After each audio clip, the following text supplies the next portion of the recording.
Hey girl, welcome back to the channel. I am Charmaine, holistic sleep coach, night nanny, and founder of the Soundly Sleeping Club. So today's video, I'm just going to try and keep it as short and sweet, as brief as I can, because I know you have a million and one things to do and babies to take care of. So today I wanted to talk about split nights.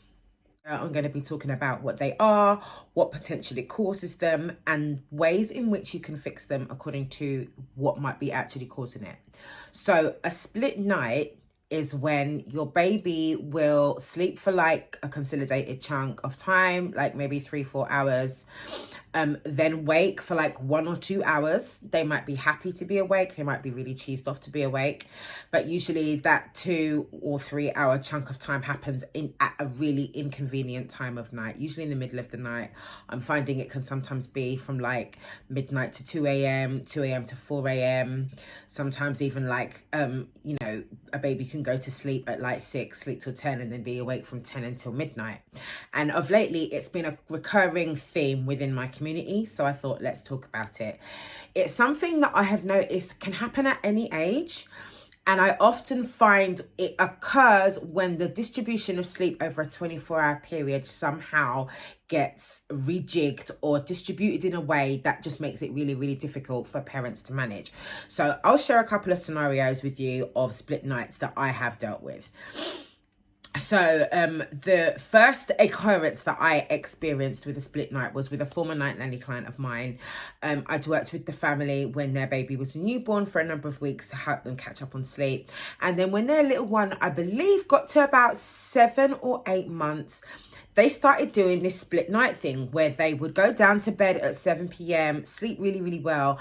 And then about 1, 2 a.m, they'd wake up for a feed and be awake for like 2 hours. Now, this little bunny was not happy to be awake. They were miserable. They would feed a little bit, but it was obvious that milk wasn't really the reason why they were awake. They fed, they were hungry, but after they had fed, they'd be awake for this 2-hour period of time. And then they would go back to sleep and then sleep until like 7 a.m. And I remember feeling really baffled because I was thinking, but this baby's doing like really good nap times. Like they were doing like 3 90-minute naps a day. Anyway, come to realize that the distribution of sleep that this 6-7 month old was getting, it wasn't that there was a sleep debt as such. It was that she was having too much day sleep. She was then going to bed too early. And so what we did was we scaled back the day naps. I think we scaled back the first nap to like 1 hour, and then we had 2 90-minute naps in the afternoon.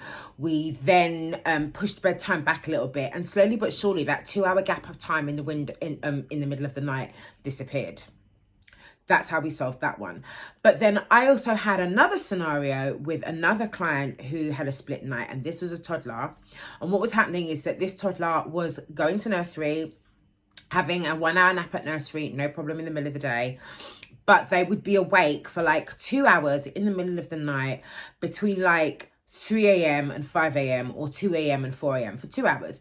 This little toddler, I think they were about 18 months, was actually quite happy to be awake, like playing with the fingers, chatting away to themselves, you know, just generally keeping themselves happy and entertained. They would fall asleep again at like 4 a.m. and would sleep until 8, 9 a.m., which is the clue. I realized in that scenario that that little one was actually getting the right amount of sleep at night.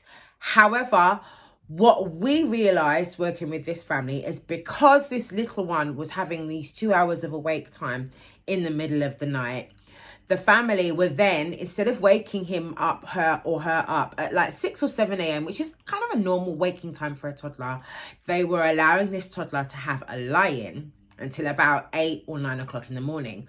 This 2-hour morning nap basically was taken from the quota of day sleep that this toddler was having. But because they had this split night, the mum was thinking, you know, give them a lie-in, they're going to be tired, not realizing that actually giving them this 2-hour lie-in was just reinforcing that 2-hour awake time in the night. So if you're experiencing a split night with your little one, have a look at how much total sleep they're getting in a 24-hour period, and then think about, are they having too much day sleep?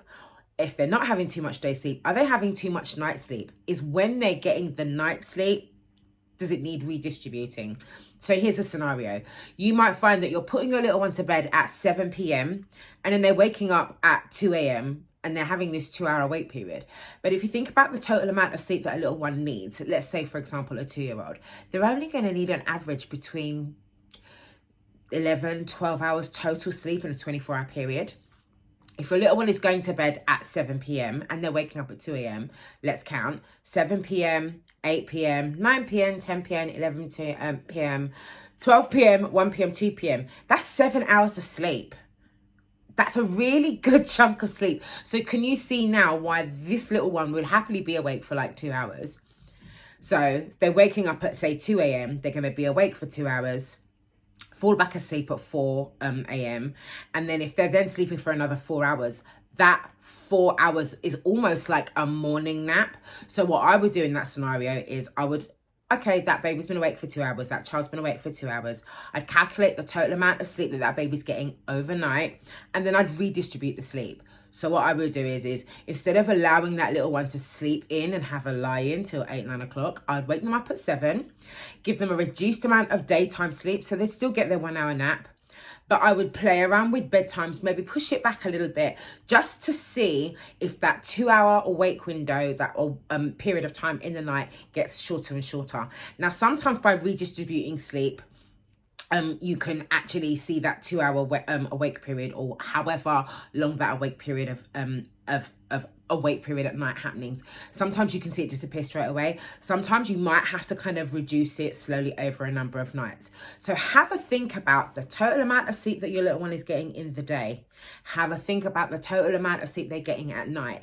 Do you need to recalibrate when they're getting the sleep that they need? Are they getting too much day sleep? Are they getting too much night sleep?